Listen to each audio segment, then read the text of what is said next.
تمہارے سننے والا کوئی نہیں میرے سوا عالم الغیب زور سے بولو مبیدو زور سے بولو اور زور سے بولو جب توحید بیان ہوتی ہے نا اور لوگ سنتے ہیں نا رب فرشتوں میں بیٹھ کے فخر کیا کرتا ہے میری وحدانیت بیان ہو رہی ہے تو زور سے بولو نا میرے سوا مشکل کشا کوئی نہیں میرے سوا حاجت روا کوئی نہیں میرے سوا اولاد دینے والا کوئی نہیں شفائیں بخشنے والا کوئی نہیں کھوٹی قسمتیں کھڑی کرنے والا کوئی نہیں میرے سوا سجدے کے لائق کوئی نہیں یہ میں نے ترجمہ کیا ہے ہو سکتا ہے یہاں کچھ لوگ آئے ہوں گے انہاں کیا یہ کس کا ترجمہ ہے جی عالم الغیب کوئی نہیں مشکل کشا کوئی نہیں حاجت روا کوئی نہیں یہ کس کا ترجمہ ہے جی میں نے کہا یہ الہ کا ترجمہ ہے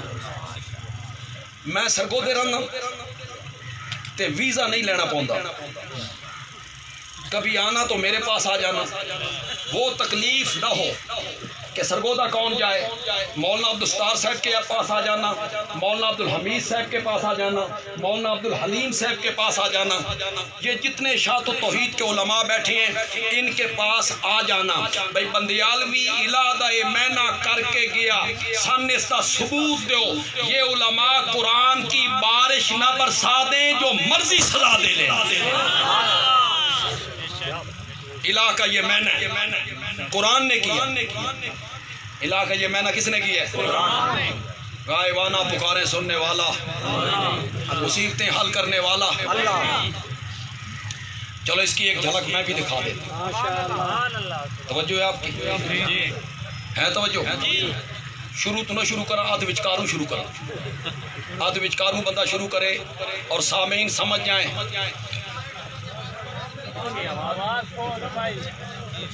نہیں آواز کھلی ہو کوئی ڈبیاں دے مسئلہ بن گیا کوئی تار دا مسئلہ بن گیا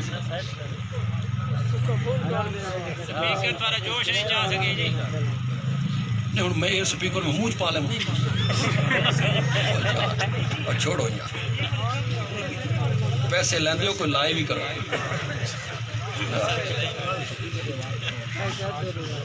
بھائی پچھلے لوگوں کو آواز نہیں آ رہی نہیں آ رہی نا تو وہ تار دیکھو نا یار تارے دیکھو یا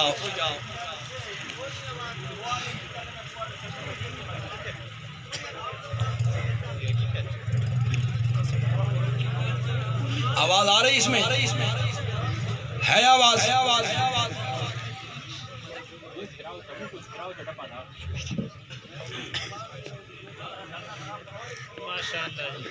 آپ میری طرف توجہ کریں گے چلو جنہوں نے آ رہی ہو تو سنو یار پچھلے جڑے ہو تو یؤمنون بالغیب تو اعتماد کرو بے بندے عالمی صاحب ٹھیک آکھ آدھ وچکاروں شروع کرا سمجھ جاؤ گے اور بولو تو صحیح یار آپ کے چہرے بتائیں گے کہ سمجھ گیا ہو بندے عالمی کہنا کیا چاہتا ہے دریا ہے ایک کشتی ہے اس میں ایک پیغمبر بیٹھا ہوا ہے بولو تو صحیح یار کون ہے وہ کشتی گرداب میں آ گئی بھمر میں پھنس گئی ناموافق ہوائیں چلی ایک بندے کو باہر نکالنا ہے کس کو نکالے آکے کڑے پاؤ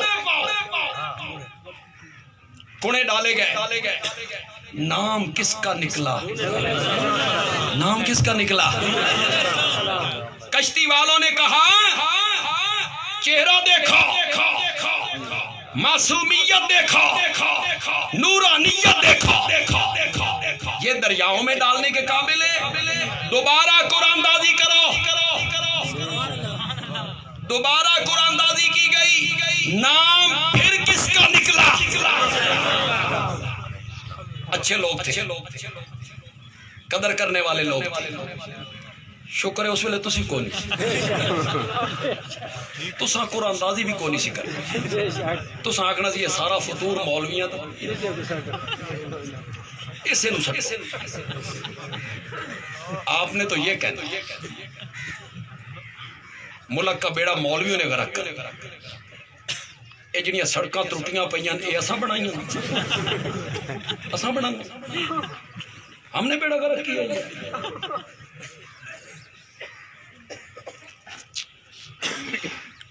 ایک جملہ یار کہنا چاہتا ہوں کہوں گا بھی پنجابی میں اور بالکل نیا جملہ ہو مزہ آ جائے تو توحیدیوں کو بڑا مزہ آئے گا تو سبحان اللہ کہہ دینا تیسری ویری قرآن نازی کی تھی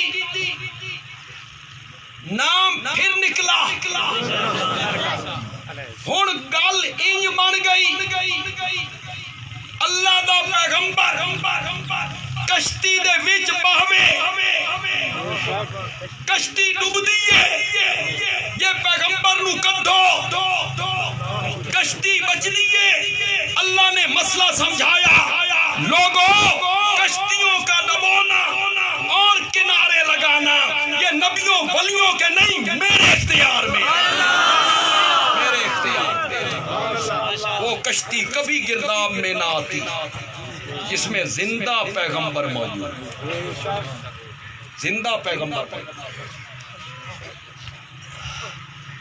حضرت یونس نے چھلانگ لگائی اللہ نے مچھلی کو کہا لقمہ بنا لیکن دیکھ لکڑ ہضم پتھر ہضم میرے پیغمبر دا ایک وال ڈنگا نہیں ہونا چاہیے سبحان اللہ تے ویک اسو لے کے ترے بھی نہ پئی میرے نبی نو ہچکولے نان تھلے جا کے بہ جا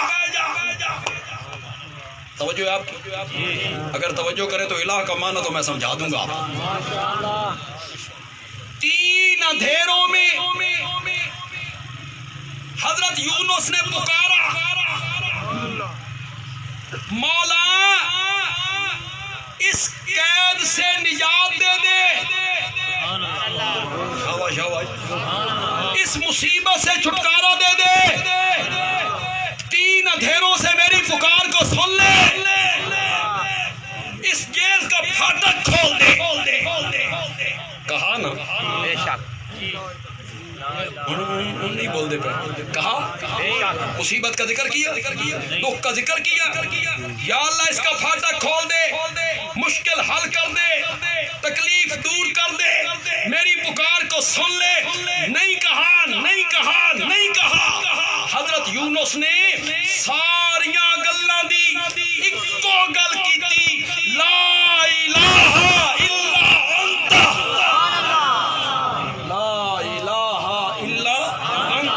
حضرت یونس بتانا چاہتے ہیں الہ وہ ہوتا ہے جو مچھلی کے پیٹ سے غائبانہ پکارے سنتا ہے الہ وہ ہوتا ہے جو مصیبتیں دور یہ میرا موضوع نہیں اس طرف سے بھی واپس آئیے یہ سورۃ انبیاء ہے اس کی آیت نمبر 25 ہے جتنے علماء ہماری جماعت سے متعلق ہیں یا ہماری جماعت سے متعلق نہیں ہیں وہ میری بات کو غور سے سنیں یہ جو سورتوں کے نام ہیں یہ حضرت عثمان نے رکھے ہیں حضرت صدیق اکبر نے رکھے ہیں نہیں سورتوں کے نام میرے آقا نے خود رکھے ہیں رب کی مرضی پا کے اس کا نام بقرہ آل عمران نساء مائدہ انعام اعراف انفال توبہ یونس نام رکھنے کی وجہ کون نہیں ہوتی ہے بولو تو صحیح یار نام رکھنے کی وجہ کوئی نہیں کہ یوں ہی نام رکھ دی جس میں گائے کا ذکر سورت بقرہ آل عمران کا ذکر سورت آل عمران عورتوں کے مسائل کا ذکر سورت النساء دسترخوان کے اترنے کا ذکر مائدہ چوپایوں ڈنگروں حیوانوں کا ذکر انعام حضرت یوسف کا ذکر یوسف شہد کی مکھی کا ذکر چیونٹی کا ذکر شاباش بولو یار بولو وجہ تو ہے نا کوئی نہ کوئی وجہ تو ہے اس سورت کا نام سورت انبیاء تو رکھا نبیوں والی سورت واہ نبیوں والی سورت. کیا اس سورت میں سارے نبیوں کا نام لیا گیا؟ سارے نبیوں کا تذکرہ کیا گیا؟ سارے نبیوں کا ذکر ہوا؟ نہیں علاقہ نہیں ذکر ہوا تمام انبیاء کا. پھر بندیالوی کہتا ہے اس سورت کا نام نبیوں والی سورت اس لیے رکھا گیا. اس سورت کی آیت نمبر 25 میں اللہ نے اس مسئلے کو بیان کیا. اس مسئلے پر سارے نبی متفق تھے، سارے نبیوں کا اتفاق تھا. وہ مسئلہ کون سا ہے؟ مسئلہ توحید، جو اشاعت التوحید کا مشن ہے. اشاعت التوحید کا سارے نبی متفق. آؤ میں تھوڑا سا ذکر ختم نبوت کا اب کروں، لیکن مسئلہ سمجھانے کے لیے کروں گا. ہمارے ملک میں ختم نبوت کا مسئلہ بڑی اہمیت اختیار کیے ہوئے ہے. کیوں بھائی نوجوانوں؟ جتنے لوگ یہاں بیٹھے ہو، میرے آقا کی ختم نبوت کے لیے اپنی جانوں کے نذرانے پیش کرنے پڑے، تیار ہو کے کوئی نہ تیار ہے لوگ؟ مال لوگ تجوریوں کے منہ کھول دیتے. آقا کی ختم نبوت کا مسئلہ ہے دولت لے لا، عزت کی قربانی. کیوں اہمیت اختیار کر گیا ختم نبوت کا مسئلہ؟ وجہ کیا ہے؟ لوگوں کے دلوں میں اہمیت بیٹھ کے ختم نبوت کے مسئلے کی اہمیت اس لیے اختیار کر گیا کہ کالج کا نوجوان دیکھتا ہے، وکیل دیکھتا ہے، پروفیسر دیکھتا ہے، تاجر دیکھتا ہے، ذمہ دار دیکھتا ہے کہ جو مولوی کل تک لڑتے تھے، ایک دوسرے کو چیلنج کرتے تھے، مناظرے کرتے تھے، جو ہی ملک میں ختم نبوت کا مسئلہ آیا سارے مولوی ایک سٹیج پہ کیا ہو گئے. نوجوان سمجھتا ہے یار ختم نبوت کا مسئلہ کوئی ایسی شے تے ہے نا کہ سارے مولویوں نے اختلاف ہو، ورنہ چھوٹی چھوٹی باتوں پہ مولوی لڑا. خدا دی قسم تو ملکی حالات ویکھو، بین الاقوامی حالات ویکھو. ہمارے مدرسوں کا وجود خطرے میں. کس میں؟ خطرے میں. مساجد خطرے میں، علماء خطرے میں. ہماری بحثیں کس پہ ہو رہی ہیں؟ تراویحاں کتنیاں پڑھنیاں. ہماری بحثیں اس پہ ہو رہی ہیں. جناب اشتہار رمضان المبارک آ رہا ہے نا، اشتہار چھپے گا تراویحاں بھی نے جڑا 8 ثابت کرے 20 لاکھ دیاں گے. دوسری طرف سے اشتہار نکلتا ہے تراویحاں 8 نے، جڑا 20 ثابت کرے 8 کروڑ دے. ہڈ اشتہار. کالج کا ایک لڑکا دونوں اشتہار پڑھتا ہے، پڑھ کے کہتا ہے مولویوں لڑو، نہ میں 8 پڑھنی نہ میں 20 پڑھنی، لڑو مرو. حال کیا تھا؟ حال یہ تھا جو 8 پڑھ رہے ہیں وہ 8 پڑھتے رہیں، جو 20 پڑھ رہے ہیں وہ اللہ اللہ دیکھو اس سے لڑن دی. ہاتھ کہاں باندھنے؟ ہاتھ جڑے نویں غیر مقلد ہون نا وہ اتھے بندے نویں ہو، انہوں ذرا زیادہ ہونا نا جوش، یہاں باندھتے ہیں. ہاتھ کہاں باندھنے؟ اس پر مناظرے ہو رہے ہیں. اللہ اکبر.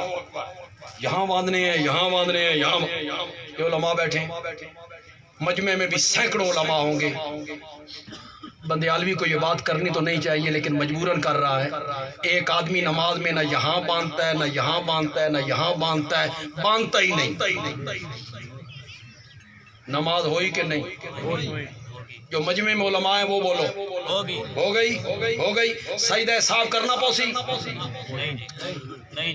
وچو گل یوں کو سجدہ صاحب ہی نہیں کرنا پوسی. اس پہ لڑا رہے، مناظرے ہو رہے، اشتہار چھپ رہے ہیں. حد نہیں ہو گئی علماء کی؟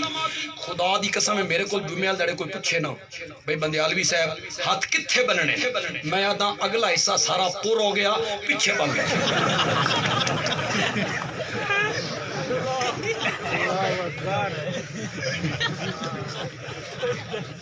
کن باتوں پہ یار لوگوں کو لڑا رہے بے حیائی کا سیلاب دیکھو فحاشی دیکھو یار ہماری بہنیں نیم برہنہ ہو رہی ہیں برقے اتر گئے چادریں اتر گئی دوپٹے گلے میں آ گئے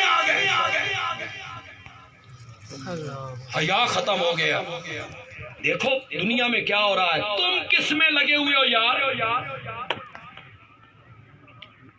تو نوجوان دیکھتا ہے جو علماء کل تک لڑتے تھے ایک دوسرے کو چیلنج کرتے تھے مناظرے کرتے تھے یوں ہی ختم نبوت کا مسئلہ آیا سارے مولوی بریلوی دیوبندی اہل حدیث ایک سٹیج پہ اکٹھے ہو گئے ہاتھوں میں ہاتھ پکڑ لیے وہ نوجوان سمجھتا ہے ختم نبوت کا مسئلہ اہم ہے جو اشاعت و توحید سے تعلق رکھنے والے لوگ ہو بات تو تمہارے دل کی کرنے لگا ہوں غالب نے کہا تھا دیکھنا تقریر کی لذت کے جو اس نے کہا میں نے یہ جانا کہ گویا یہ بھی میرے دل میں تقریر اس کو کہتے ہیں سامعین کہتے ہیں کہ خطیب نے ہمارے دل کی بات کہی پسند آئے تو سبحان اللہ کہہ دینا نوجوان سمجھتا ہے ختم نبوت کا مسئلہ اہم ہے کہ تمام فرقے اس پر متفق ہیں بندیالوی کہتا ہے جس مسئلے پر علماء متفق ہوں وہ اہمیت والا ہوتا ہے اور جس مسئلے پر سارے نبی متفق ہوں وہ کون سا مسئلہ ہے زور سے بولو زور سے بولو وہ میری جماعت کا مشن ہے وہ میری منزل ہے تو پھر آپ کو چاہیے کہ آپ میرے ساتھ چلیں میری منزل خوبصورت ہے میرا ہدف خوبصورت ہے میں جس چیز کی دعوت دیتا ہوں وہ قرآن کی دعوت ہے بے شک قرآن کا یہ دعویٰ ہے کتاب احکمت آیاتہ ثم فصلت من لدن حکیم خبیر قرآن بڑی عظیم کتاب بڑی عظیم کتاب تے جنہیں مولانا حسین علی نے سمجھیا نا سبحان اللہ خدا دی قسم ہے اس دی عظمت ابھی انکار نہیں ہوگا اللہ مولانا حسین علی کی قبر کو منور فرمائے آمین اس کو مولانا حسین علی کیا کہتے ہیں تمہید تمہید برائے ترغیب اللہ جو آگے بات کرنے لگے ہیں نا اس کی طرف اللہ راغب کرتے ہیں تمہید باندھتے ہیں مثلا ذالک الکتاب لا ریب کتاب انزلناہ الیک اکثر صورتوں کے شروع میں اللہ تمہید باندھتے ہیں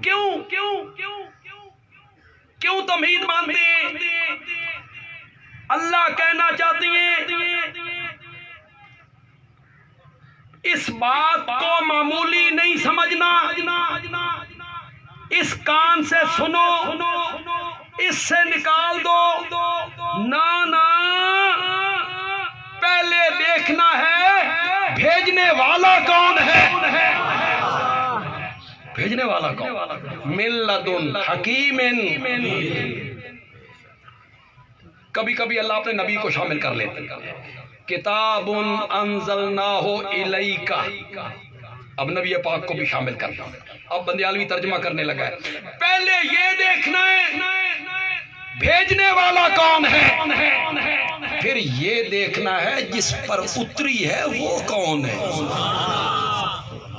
پھر اس کتاب کو دیکھنا ہے احکمت آیاتہ اس کی آیتیں بڑی محکم ہیں محکم کا معنی کیا ہوتا ہے ایک محکم کا معنی تو پکی پیڈی مضبوط ایک محکم کا یہ معنی ہوتا ہے یہاں کیا معنی حضرت ابن عباس نے معنی کی قرآن آیا اس نے پہلی کتابوں کو منسوخ کر دی اب اس کے بعد کوئی کتاب نہیں آئے گی جو قرآن کو منسوخ کرے. یہ ہے محکم. اور ایک مفسری نے دوسرا معنی کیا باہمی تناقض سے پاک کتاب. اس کی آیتوں میں کوئی تناقض اختلاف ہو نہیں. اوکمت آیاتہ،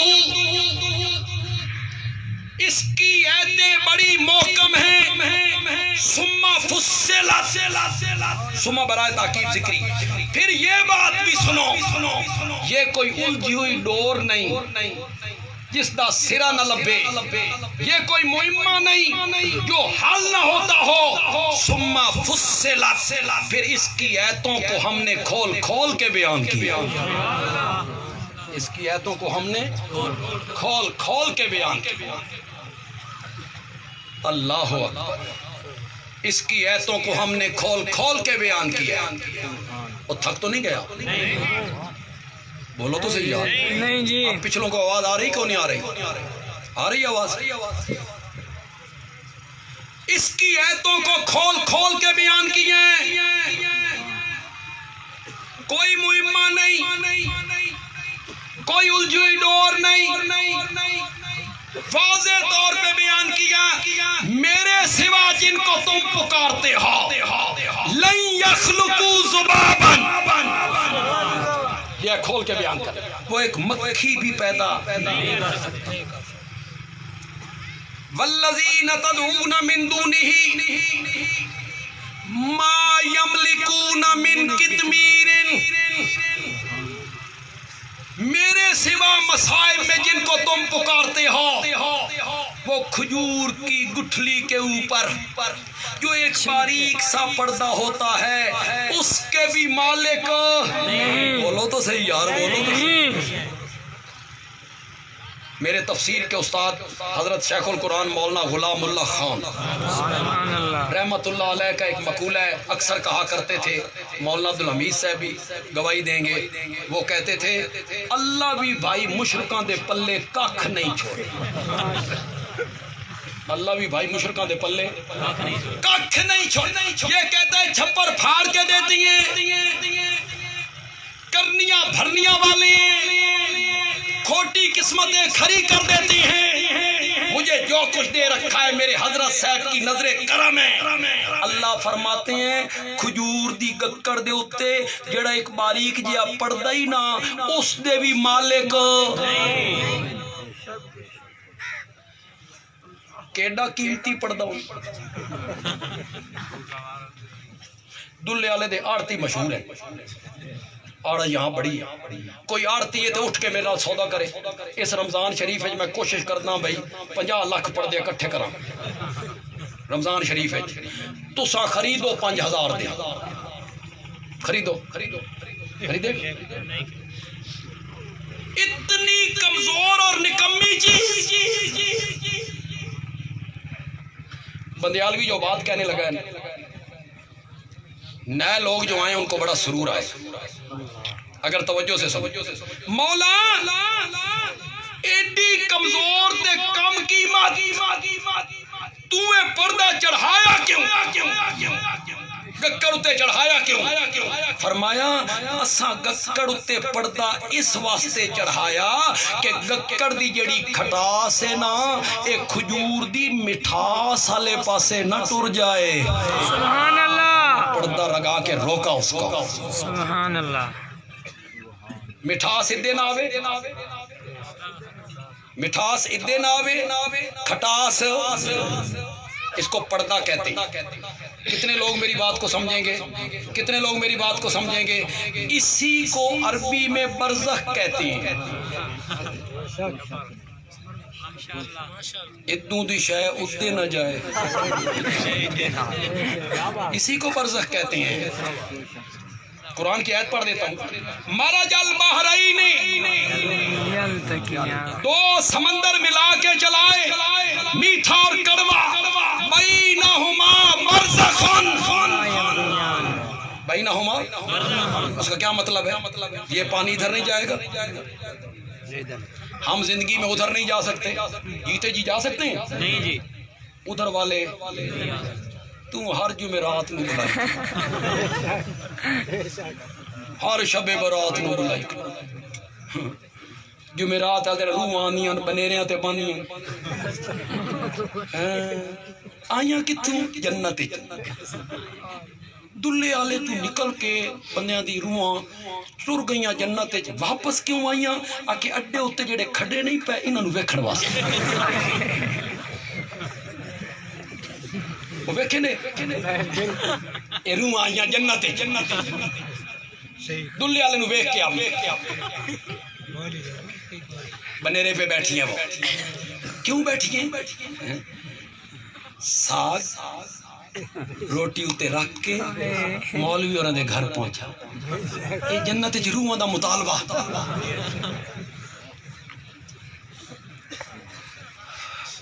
جو روح اشاعت التوحید کا مسئلہ چاہے وہ نبی کی روح ہو ولی کی روح ہو شہید کی روح ہو جو روح اس جسم سے نکل جاتی ہے وہ قیامت سے پہلے اس جسم میں نہیں آ سکتی کہ حق جمعیت اشاعت التوحید و سنت زمان اشاعت علامات اولا صاحب بندیال اس روح نے واپس نہیں آنا وَإِذَا النُّفُوسُ زُوِّجَتْ قیامت کا دن وہ ہوگا جب روحیں جسموں سے فَيُمْسِكُ الَّذِي قَضَىٰ عَلَيَّ الْمَوْتِ یہ قرآن ہے اس کے مقابلے میں کوئی حدیث ہوئی تو اس کی تعویل کریں گے ایسا معنی کریں گے جو قرآن کے مطابق ہوگا تعویل نہیں ہو سکے گی حدیث کو چھوڑ دیں گے قرآن کو سینے سے لگا لیں گے فَيُمْسِكُ الَّذِي قَضَىٰ عَلَيَّ الْمَوْتِ وہ ایک پردے کے مالک نہیں ان تدعوہم لا يسمعوا دعاکم اگر تم ان کو پکارو تو وہ تمہاری پکارے نہیں سنتے بے شک دوروں نہیں سنتے نیڑوں نہیں سنتے تے نیڑوں پکارو تا نا میں پنڈی پڑھتا تھا سعودیہ کے علماء آ گئے حضرت شیخ نے ان کے سامنے فی البدی عربی میں تقریر کی یہی آیت پڑھی کہ ہمارے ملک میں شرک کس طرح ہوتا ہے ان کو بتایا کہ یہاں شرک کس طرح ہوتا ہے یہ آیت پھر پڑھی اللہ کے سوا ان کو پکارتے ہیں یہ سمجھ کے کہ یہ ہماری پکاروں کو سن رہے ہیں وقال اللہ تعالی فی کلامہ المجید والذین تدعون من دونہ ما یملکون من قطمیر ان تدعوہم لا يسمعوا دعاکم ولو عند القبر ولو عند القبر اگرچہ وہ قبر کے قریب بھی ہو پھر بھی وہ دنیا والوں کا کلام سنو نہیں سکتے کوئی آواز کوئی سلام کوئی پیغام سنو نہیں سکتے اس کی دلیل بھی کسی کے پاس کوئی بڑی دلیل یہی ہوگی سنتے نہیں تو سلام کیوں کر دی خطاب کیوں کرتے ہو السلام علیکم السلام علیکم خطاب کیوں کرتے ہو میں آکھا خطاب نو سما ضروری ہے یہ ضروری ہے کہ جس کو خطاب کیا جائے وہ سن رہا ہو کہاں پڑھا ہے آپ نے رضی کو نہیں پڑھا آپ نے خطاب کے لیے سما ضروری نہیں موذن اذان دے رہا ہے موذن اذان دے رہا ہے صبح کی اذان الصلاۃ خیر من النوم آپ 1 کلومیٹر دور بستر میں ہیں سردیاں اندر ہیں آپ نے وہاں سے کہا صدقتا کیا میں نے تو نے اے جڑا تساں مؤذن نو آکھ رہا ہو تو نے سچ کہا وہ سندا نہیں جی وہ تے مسجد دے وچ نہیں سندا کدی گل کر کے ویکھ لو اس مؤذن نال صدقتا میرے نبی نے کہا حل انت الا اسمع دمیتی وفی سبیل اللہ ما لقیتی تو ایک انگلی ہی تو ہے جو اللہ کی راہ میں بہہ گئی ہے، کس نظریے سے انگلی کو خطاب کیا تھا؟ سن رہی ہے؟ نہیں جی. تو خطاب کے لیے سماع ضروری نہیں ہے. یہ ضروری نہیں کہ جہاں خطاب کیا جائے وہ آپ کی بات کو سنے بھی. یہ سلام دعا ہے، دعا ہے. ہم وہاں جاتے ہیں تو ان کے لیے کیا مانگتے ہیں؟ دعا مانگتے ہیں، ان کے لیے دعا کرتے ہیں. بس میں 1 گھنٹے سے زیادہ مجھے وقت میں 1 گھنٹہ تھا، 1-2 منٹ اوپر ہو گئے ہیں، لیکن میں ذرا اس کو سمیٹ لوں، چند منٹوں میں سمیٹ لوں. ماشاءاللہ. میں سمجھانا آپ کو کیا چاہتا تھا، میری جماعت کا مشن سب سے زور سے بولو، زور سے بولو، ہم پیغمبری مشن کے امین ہیں. اب میں یہ ثابت کرنا چاہتا تھا کہ میری جماعت کا مشن اس لیے بھی اعلیٰ ہے کہ جو قرآن کا دعویٰ ہے ہم اسے بیان کرنے والے ہیں، جو قرآن کے نزول کا مقصد ہے ہم اسے بیان کرنے والے ہیں. کتاب احکمت آیاتہ، اس کی ایتیں بڑی محکم ہیں، ثم فصلت، پھر ان کو کھول کھول کے بیان کیا گیا ہے. اس کی ایتیں محکم کیوں نہ ہو؟ من لدن حکیم، بھیجنے والا جو حکیم ہے، بھیجنے والا جو خبیر ہے، بھیجنے والا جو حکیم ہے. بس میں بالکل، میری یہ بات آپ غور سے سنیے، توجہ میری طرف رکھنی ہے آپ نے. مالا ایڈی لمبی تمہید بننی ہے، ایتے بڑی محکم ہے، پھر مفصل ہے، بھیجنے والا حکیم ہے، خبیر ہے. آنکھنا کی جانا، منوانا کیا چاہتا ہے اس کتاب میں؟ فرمایا اللہ تعبدو الا اللہ، اللہ تعبدو الا اللہ. منوانا یہ چاہتا ہوں کہ اس دھرتی پر عبادت ہوگی تو صرف میری عبادت. یہ ہے قرآن کا دعویٰ، یہ ہے قرآن کے نزول کا مقصد. آج اسی مقصد کو لے کے اشاعت التوحید اٹھی، اور ہماری جماعت کے جو ادارے ہیں، جس میں ایک جامعہ اشاعت القرآن بھی ہے، ہماری جماعت کے جو ادارے ہیں ان کو یہ ترجیح حاصل ہے کہ یہاں طلباء کو تعلیم بھی دی جاتی ہے، ان کو موحد بھی بنایا جاتا ہے. اللہ تعالیٰ عمل کی توفیق عطا فرمائے. وما علینا الا البلاغ.